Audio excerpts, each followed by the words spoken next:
Cloud computing adalah teknologi memungkinkan pengguna melakukan kegiatan komputasi atau menyimpan, mengakses, dan program data melalui internet. Internet bertindak sebagai pusat data yang terintegrasi.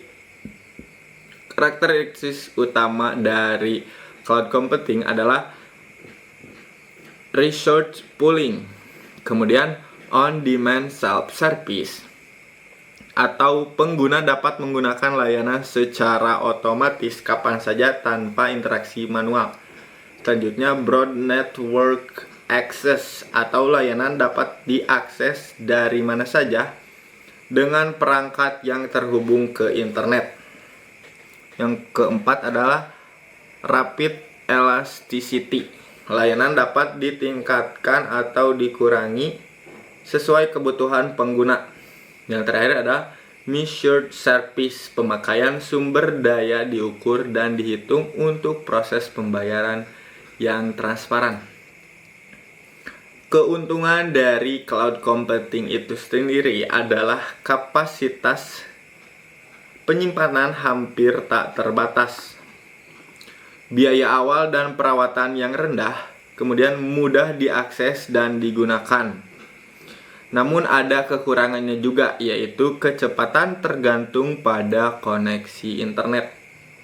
Koneksi internet jadi mempengaruhi dalam kecepatan penggunaan cloud computing.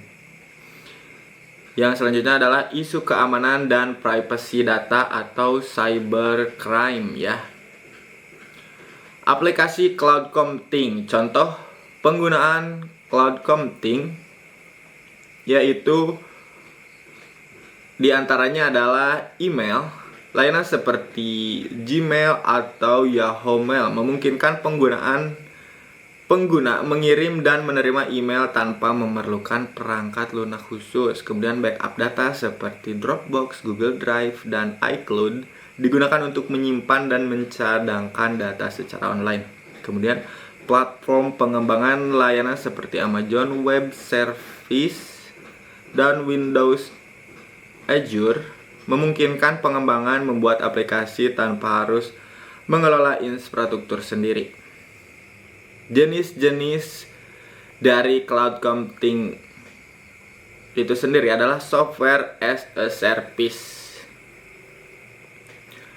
Adalah penyedia layanan menyediakan perangkat lunak yang dapat diakses pengguna melalui internet seperti Gmail, Google Docs, kemudian Adobe Creative Cloud. Untuk keuntungannya sendiri itu tidak perlu instalasi atau lisensi perangkat lunak. Yang kedua adalah platform as a service. Contohnya itu adalah Amazon, Google App Engine, Windows Azure. Menyediakan platform untuk pengembangan aplikasi tanpa harus mengelola infrastruktur. Yang ketiga adalah infrastruktur as a service. Menyediakan infrastruktur TI seperti server virtual, storage, dan jaringan. Untuk contohnya itu adalah Rackspace Cloud, dan juga Windows Azure. Untuk keuntungannya itu pengguna dapat menyewa sumber daya komputasi sesuai kebutuhan tanpa investasi perangkat keras. Materi selanjutnya itu penggunaan cloud computing. Penggunaan di berbagai sektor. Yang pertama di sektor bisnis, menggunakan layanan seperti vBlock Infrastructure Package untuk mengintegrasikan teknologi virtualisasi jaringan dan penyimpanan. Kemudian IBM VM Control digunakan untuk efisiensi sumber daya dan penyesuaian tingkat layanan sesuai kebutuhan bisnis. Yang selanjutnya adalah sektor pengembangan aplikasi, menggunakan Windows Azure untuk mengembangkan dan menjalankan aplikasi di data center yang disediakan Microsoft.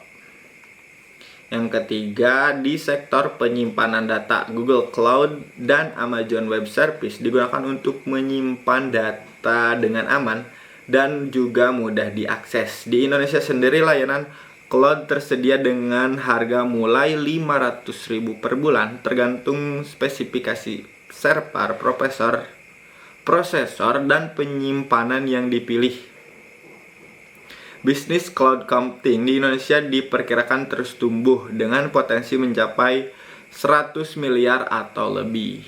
Adapun resiko penggunaan dari cloud computing adalah keamanan data atau rentannya kejadian cybercrime. Data pengguna dapat diakses tanpa izin atau tidak sengaja bocor.